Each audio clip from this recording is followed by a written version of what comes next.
Welcome to the Stoic Responder Podcast. I'm your host, Christopher Healy. As a special agent who spent more than 15 years conducting large-scale fraud, money laundering, and public corruption investigations, Stoic philosophy provided a mindset edge that became the foundation of my professional success. My mission today is to share those same ancient mindset lessons with you so that you can turn obstacles into opportunities and adversity into advantage.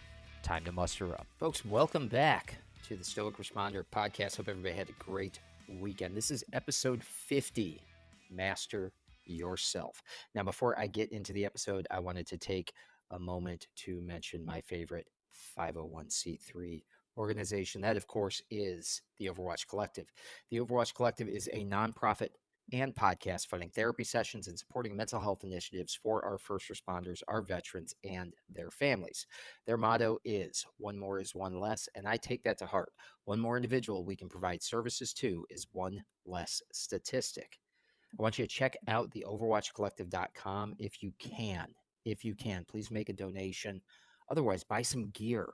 Purchase one of their sweet t-shirts. They've got some great t-shirts. I'm not wearing one right at the moment, but I've got some t-shirts. I've got a sweatshirt, challenge coins. They've got drinkware. You name it, they've got it there. It's great gear that goes to a great cause. And that cause is, again, supporting therapy sessions and mental health initiatives for our first responders. So check out the overwatchcollective.com, make a donation, buy some gear, or purchase a ticket to their annual fundraiser, which is coming up on August 24th, 2024 in San Mateo, California. If you happen to be in California, if you happen to be in the Bay Area, make sure you head on over to their annual event. That's where they do a lot of their fundraising that goes to support our community. Please, please, please support these guys. Greg and his people at the Overwatch Collective are doing great things for this community, and I want to make sure that we continue to highlight that on this show. Folks, as I said, the title of this episode is Master Yourself. This is episode 50. I guess that's sort of a milestone. I don't really know. I did over 200 episodes of the podcast before I rebranded as the Stoic Responder. So, it's really not episode 50. I don't even know. It might be like episode 280 or something like that. But regardless, if you've been here from the beginning and you've gotten anything out of these first 50 episodes, please, please, please, I usually save this for the end, but please share this with somebody else that you think might get some value out of it. So, not going to waste any more time. Let's dive right in. Start you out with a quote from Epictetus. It goes, "No man is free who is not master of himself."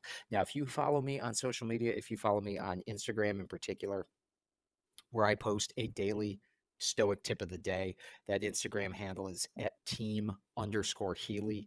That's team_Healy. You can get a Stoic tip of the day there. You're going to get clips from this podcast. You're going to get posts where I talk a little bit more long form about Stoicism. A lot of the same material, a lot of the same ground gets covered over there.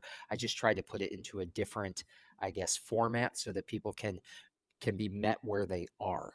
And I talk a lot about this quote, and I have recently in the last week or so talked about it a couple of different times, this idea that no man is free who is not a master of himself. But I want to give y'all listening to the podcast a little bit of a broader view of this. So when I hear this quote, it brings to mind what I think is one of the most fascinating things about Stoicism, which is that its early adherents were representatives of the extremes of both Greek and Roman society. Let me give you some examples. Cato, Zeno, Helvidius Priscus, Seneca, they were all wealthy. They were merchants, they were senators, they were politicians, they were playwrights, they were civic leaders, they were advisors. These were people who were on the upper rungs of the social stratus mostly in Rome, but some in Greece as well. Marcus Aurelius was even the most powerful man on earth, rising to the position of emperor of Rome, right? He was adopted by Antoninus, who himself was adopted by Hadrian. And so he's kind of like placed into that upper echelon of Roman society from a young age and groomed to become this philosopher king. So on one end of the spectrum, you've got all these people with these incredible credentials and backgrounds. But on the other end of the spectrum, you've got people from more humble origins who rise to the highest levels of the school of Stoicism. People like Cleanthes, who went on to lead the school of Stoicism, was a simple laborer. Chrysippus, who also led the school of Stoicism, he was a runner. He was just he was a runner he was a laborer slash runner. So he was not a wealthy man. He was actually employed to run, to run messages, to run memos, things of that nature. And Epictetus was a slave, right? He was actually born into and sold into slavery, spent most of his life in slavery before he was freed later in life and became the leader of the school of Stoicism. So there's the highest of society and the lowest of society. There's the upper rungs, the wealthy, and then there's the the lower rungs of society, the laborers, the people who are not even paid for their labor, like Epictetus. So I've always found that fascinating because the varied lives of the progenitors of this philosophy show us that regardless of our station in life, some things are universally true. Some things cut across all social strata. And so when Epictetus said, "No man is free who is not master of himself," he's conveying one of those fundamental principles of Stoic philosophy that truly transcends class and caste and all of these different stratas that we think of, whether it's in ancient society or in modern society. And that, of course, is this idea that inner freedom and self-mastery are the true source of all of our liberty. You can have all the money in the world or you can have none at all. You can be free so long as you have self-mastery. And people don't think about that or realize that. I really want you to sit with that. Sit with that idea. Think about that. Now, I'll get into this a little bit more in a second here, but according to Epictetus, freedom is not contingent on external factors. Again, wealth, power, social status. Rather, it is an internal state of being that arises from our ability to govern our own thoughts, our own emotions, our own desires. Now, this inner freedom that enables us to maintain this sort of what the Greeks and the Romans called equanimity. That's not a very common word in the English language, but it essentially means balance and to remain untroubled by external events, regardless of nature. That is what that inner freedom enables us to do. When we are truly free, it means that we are focused on the things that we control, on the internal. We are master of ourself. We are unbothered by things that are, we should, as the Stoics said, maintain indifference to, right? So our freedom lies not again in wealth, not in social status, but in our ability to control our inner landscape and our ability to live in alignment with our values, with our principles, regardless of which end of the socioeconomic spectrum that we happen to inhabit. So whether we're a king or whether we're a pauper, it is only by mastering ourselves that we ever experience true liberty. And it's only by gaining command over our desires, our fears, and our passions that we can achieve freedom and live a life of true tranquility and true fulfillment. And so that's what Epictetus is saying here. He's saying, no man is truly free who's not master of himself. Now let's put this in a real quickly. Let's put this in a modern context. What are the things that we enslave ourselves to? What are the things that are keeping us from being free? I can name a half dozen off the top of my head, right? We can talk about the television. We can talk about our phones. We can talk about our email. We can talk about our computers. We can talk about all these things that are constantly bombarding us with the external, with things that we do not have to be concerned about. How many of us, and I'm certainly guilty of this. I try not to do this, but it happens from time to time. How many of us have allowed ourselves to get dragged into an argument with a stranger on the internet?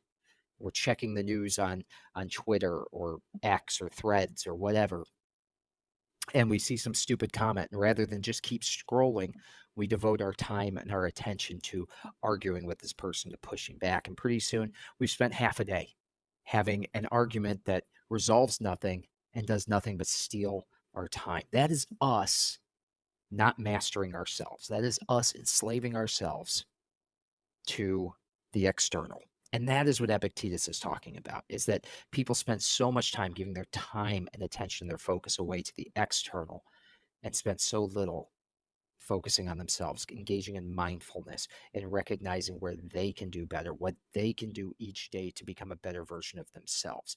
Instead, they spend their time playing video games or scrolling social media or complaining about politics or arguing with a stranger or doing something or anything that essentially puts handcuffs on them. It puts handcuffs on them that prevent them from becoming a greater version of themselves. That is the idea here. The idea here, and one of the principal foundational concepts of Stoicism, is that we need to master ourselves. We do so through living in accordance to these cardinal virtues: wisdom, temperance, justice, courage, by exercising and understanding the dichotomy of control, by knowing what is within our control and what is external, and recognizing that to which we must be indifferent.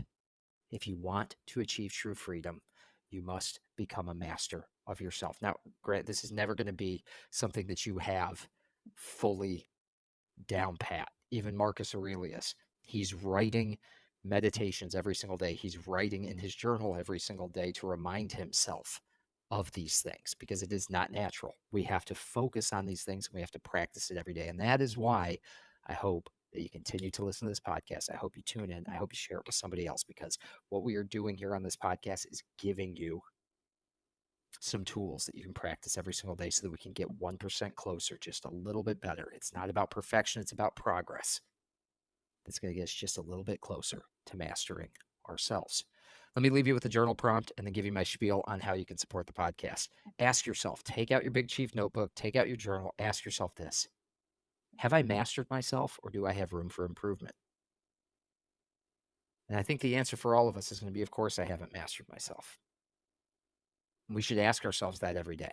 Did I get closer to mastery today? Did I get closer to mastering myself today? What did I allow myself to become enslaved by today? Or did I live free today? Did I master myself today? So maybe put it in those terms. Did I master myself today? Maybe that goes at the top of your journal and you ask yourself that every single day as an effort to focus on those things that are going to give you true liberty in life. Thanks so much for listening, folks. Again, 50 episodes deep. I hope that you're getting something from it. If you'd like to support this podcast, there's a few ways that you can do so. Number one, and the easiest thing that you can do, is go on Amazon and pick up a copy of my new book, In Valor, 365 Stoic Meditations for First Responders. It's available, again, on Amazon, Barnes & Noble, Walmart, anywhere you get your books. Available for Kindle and Nook, and also in paperback. I like the paperback copy because I like to take notes. I like to actually do my journal prompts right in that book, but it's going to be very similar to what we do here. It's a great resource for law enforcement, first responders, or really anybody who operates in a fast, uncertain, and rapidly evolving career, who wants to practice this philosophy on a daily basis. It's going to give you quotes, it's going to give you modern contextualization, and it's going to give you some journal prompts that allow you to integrate those lessons and ask yourself some questions that hopefully provide some guidance and some answers to move you closer to that ideal of self-mastery. Number two, you can subscribe to my Substack channel, The Stoic Responder, for free. Actually, subscribe to the YouTube, subscribe to Substack, subscribe to the podcast. Wherever you want to get this information, I would love for you to subscribe. It's absolutely free. I don't charge anything for any of this. But if you do go over to the Substack, you're also going to get, in addition to the podcast delivered directly into your inbox 4 times a week, you're also going to get my weekly newsletter with Stoic leadership and personal development tips.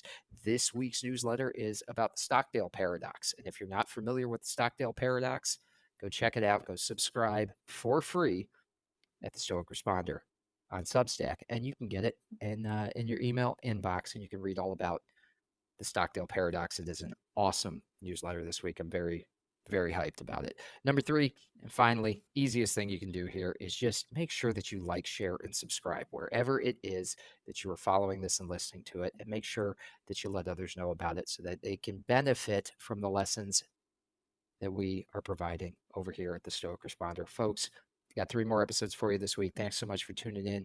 50 episodes. It's awesome. Let's keep it rolling. Until next time, you are out of roll.